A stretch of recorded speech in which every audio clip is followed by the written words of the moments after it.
सलाम, नमस्ते, सत श्री अकाल। मैं हूं रजा और आप देख रहे हैं मिडिल ईस्ट की स्पेशल रिपोर्ट, जिसके अंदर मिडिल ईस्ट की तमाम बड़ी खबरें आपको आसान ज़बान में मैं बताने वाला हूं। ओआईसी ने जो स्वीडन के प्रवक्ता, जो नेता, एम्बेसडर बने हुए थे ओआईसी के लिए, समझ रहे हैं, ओआईसी में नॉन मुस्लिम देश भी हैं, समझ रहे हैं, जो मेंबर बने हुए हैं, ऐसे में स्वीडन भी ओआईसी का मेंबर था। तो ओआईसी में बैठने वाले स्वीडन के एम्बेसडर को ओआईसी ने लात मारकर, तमाचा जड़कर निकाल दिया है। कहा कि आपके देश में कुरान पाक की लगातार तौहीन हो रही है और आपका देश इसकी परमिशन दे रहा है, इसको बर्दाश्त नहीं किया जा सकता। इसके अलावा मुर्दा ओआईसी अब जाग चुका है और ओआईसी ने एक बेहतरीन अब जाकर फैसला लिया कि खास कुछ ही दिनों में एक मीटिंग करने वाले हैं ओआईसी वाले, जिसमें ओआईसी के मेंबर यूरोप में कुरान के खिलाफ, इस्लाम के खिलाफ जो कुछ भी हो रहा है उस पर चर्चा करेंगे। ओआईसी से निवेदन है कि एक बार इधर भी देख लें, हमारे यहाँ भारत में भी बहुत कुछ मुसलमानों के खिलाफ, मस्जिदों के खिलाफ किया जा रहा है। सोशल मीडिया इंडियन किसी आण भक्त का आप देख लेंगे तो आपको पता चल जाएगा कि भारत में मुसलमानों के खिलाफ क्या क्या चल रहा है।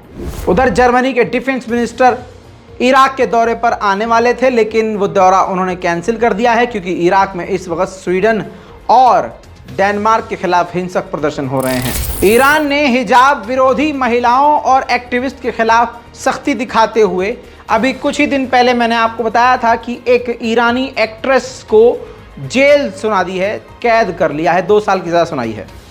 अब ईरान इस बात को भांप चुका था कि इसको भी लेकर अब ईरान की जो फिल्म इंडस्ट्री है विरोध करने के लिए उतर सकती है। ऐसे में अब ईरान ने ईरान के फिल्म फेस्टिवल को ही बैन कर दिया है, यानी ईरान पूरी तरह से अब हिजाब के खिलाफ बोलने वाले लोगों को हर तरह से पीछे ढकेलने के लिए तैयार है। एक बड़ी खबर आ रही है, ईरान के जायदान के इलाके में आतंकी हमला हुआ, जिसमें ईरान के 4 बड़े अधिकारी अफसर मारे गए हैं और कई घायल बताए जा रहे हैं। इस हमले की जिम्मेदारी अभी तक किसी ने नहीं ली है। दूसरी तरफ ईरान ने एक बार फिर से अपना खतरनाक ड्रोन, जिसका नाम गाजा है, गाजा ड्रोन दिखाया है। आपकी स्क्रीन पर उसकी एक्सक्लूसिव तस्वीरें हैं। इस ड्रोन के मॉडल का नाम है शाहिद 149 और ये 13 बम एक साथ लेके जा सकता है। लगातार 35 घंटे, जो कि काफ़ी ज़्यादा है, 35 घंटे उड़ सकता है। टर्बो प्रॉप इसका इंजन है, जो कि काफ़ी मजबूत है और ताकतवर है।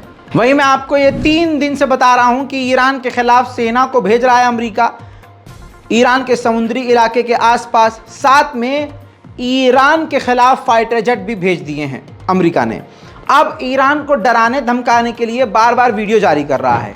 जैसे अमेरिका ने ये वीडियो जारी की है कि हवा में फाइटर जेट तेल भर रहे हैं, यानी समझिए रिचार्ज हो रहे हैं उड़ने के लिए। ये तस्वीर आप देखिए। अब दूसरी तरफ ईरान को जब ये सब पता चल रहा है, ऑफकोर्स पता चल रहा है, उसके खिलाफ इतनी बड़ी कार्रवाई की साजिश हो रही है, तो ईरान की एयरफोर्स भी एक्शन में नजर आई है। मेरे दोस्तों, ईरान की एयरफोर्स ने भी ड्रिल की है। ईरान के फाइटर जेट ने, मैं काफ़ी समय बाद देख रहा हूं कि उड़ान भरी है।